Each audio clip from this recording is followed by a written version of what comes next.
चालू करो। नमस्कार, आप देखना शुरू कर चुके हैं लाइव टीवी एक्सप्रेस। इस टाइम हम लोग बलिया के फेफना विधानसभा क्षेत्र में हैं और यहाँ से 2 बार लगातार विधायक उपेंद्र तिवारी हैं और सरकार में राज्य मंत्री जी। अभी उनसे हम चलते हैं, बात करते हैं और जानते हैं कि होने वाले 2022 के चुनाव में क्या माहौल चल रहा है। मंत्री जी, सबसे पहले आपका स्वागत है लाइव टीवी एक्सप्रेस में। 2022 का चुनाव नज़दीक आ चुका है और ख़ासतौर भारतीय जनता पार्टी आपको अपना प्रत्याशी घोषित भी कर चुकी है। क्या लगता है कि इस बार 2022 का चुनाव कितना संघर्षपूर्ण रहेगा? देखिए, बहुत बहुत धन्यवाद आपको। क्या पाए हैं ग्रामीण क्षेत्र में। जहाँ तक बात है 2022 के चुनाव की, तो 2022 के चुनाव में कोई लड़ाई ही नहीं है भारतीय जनता पार्टी के आगे। चाहे फेफना विधानसभा के अंदर हो, चाहे बलिया जनपद के अंदर हो या उत्तर प्रदेश के अंदर हो, क्योंकि माननीय मोदी जी की सरकार ने 7 वर्षों के अंदर जो काम किया और 67-68 सालों के अंदर किसी ने नहीं कर पाया था। जो पूज्य योगी आदित्यनाथ जी महाराज जी ने 5 सालों के अंदर काम किया, वो 70 सालों के अंदर काम नहीं हुआ। और जो काम फेफना विधानसभा के अंदर कोई 24 साल और 70 सालों में नहीं किया है, उससे ज़्यादा काम 5 साल के अंदर हम लोगों ने किया है। और इसलिए यहाँ पे कोई लड़ाई नहीं है। जो प्रत्याशी है, जो समाजवादी पार्टी जिसको उम्मीदवार बनाई है, वो पिछली बार भी था, लेकिन 5 साल के अंदर दावे के साथ कह रहा हूँ कि 50 दिन का भी रिकॉर्ड बता दे कि वो फेफना विधानसभा की जनता के बीच में सेवा करने के लिए रहा होगा, तो आज भी अपना नामांकन विड्रा कर लूँगा। और इसलिए फेफना की जनता उससे हिसाब चाहती है।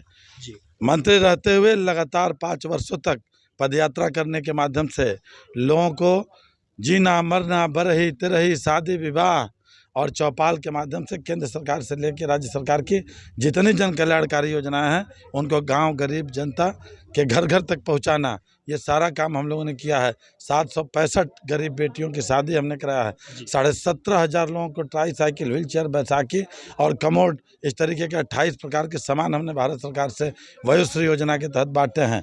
और 45 से 46 हज़ार गरीब परिवारों को हमने कड़ाके की ठंड में कंबल हमने बांटा है। और मैं कह सकता हूं कि 5 साल के अंदर केंद्र सरकार से लेकर राज्य सरकार की जितनी जन कल्याणकारी योजनाएं हैं, जितना फेफना विधानसभा में हमने लागू कराया है, उतना अन्य कहीं नहीं होगा। और इसलिए डंके की चोट पर कह रहा हूं कि आज फेफना विधानसभा के अंदर गाँव गरीब जनता के बीच में काम हुआ है।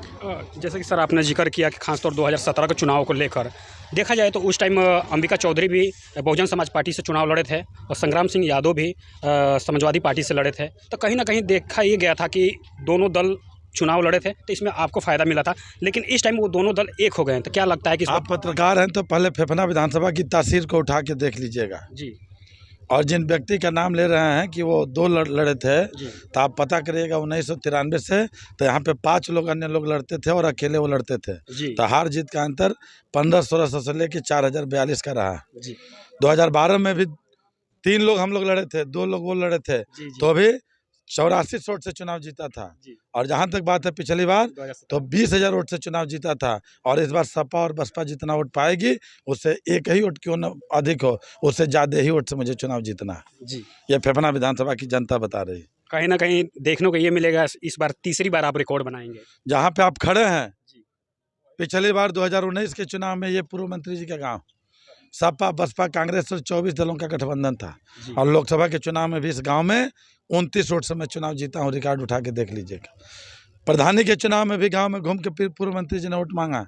डंके की चोट पे कह रहा हूं कि 24 साल तक यहाँ के वो विधायक मंत्री और रहे हैं। जितना काम 24 सालों के अंदर उनके खानदान के लोग प्रधान बन के, प्रमुख बन के और मंत्री रह के नहीं किए होंगे, उससे ज़्यादा काम 5 साल के अंदर किया हूं। और अगर प्रामाणिकता के तौर पर साफ कर दें तो नामांकन अपना वापस कर लूँगा। डंके की चोट पे आँख में आँख डाल के बात कर रहा हूं। और इसलिए हमने विकास किया, हमने फेफना विधानसभा का विनाश नहीं किया, हमने जनता के दिल को जीता है। जनता के सीने पे गोली नहीं चलाया। अगर देखा जाए लोगों के सीने पे और कनपट पे पिस्टल लगा करके जमीन कब्जा नहीं कराया। हाँ, जिन लोगों ने कब्जा किया है उस पिस्टल को भी हटाने का काम किया है और कब्जाने वाले लोगों को भी सही औकात बताने का काम किया। इसलिए डंके की चोट पे कह रहा हूँ कि आज फेफना विधानसभा की एक जनता, आज कापुरी की जनता आज अपना भय के वातावरण से ऊपर उठ करके जी रही है, निर्भीक होकर के जी रही है, स्वतंत्रता के साथ जी रही है। और वह दौर खत्म हुआ कि आज फेफना विधानसभा के ऊपर कोई आँख उठा के ऊपर देखने की कोशिश नहीं करता। और इसलिए डंके की चोट पे कह रहा हूं कि पुनः फेफना विधानसभा क्षेत्र में 2022 में 51,151 वोट मिला था और 51,001 से 51 वोट न प्रदेश के अंदर किसी को मिला होगा और न देश के अंदर किसी को मिला होगा।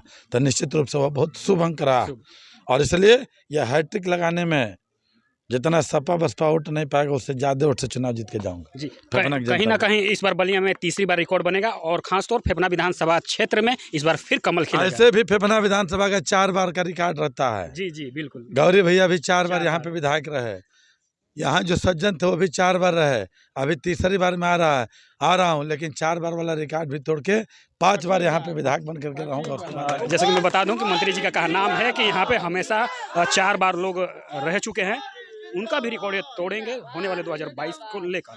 सोशल मीडिया के किसी प्लेटफॉर्म पे ये वीडियो देख रहे हैं, जैसे कि फेसबुक पे देख रहे हैं तो पेज को फॉलो कीजिएगा और यूट्यूब पे देख रहे हैं तो चैनल को सब्सक्राइब कीजिएगा। Thank you for watching.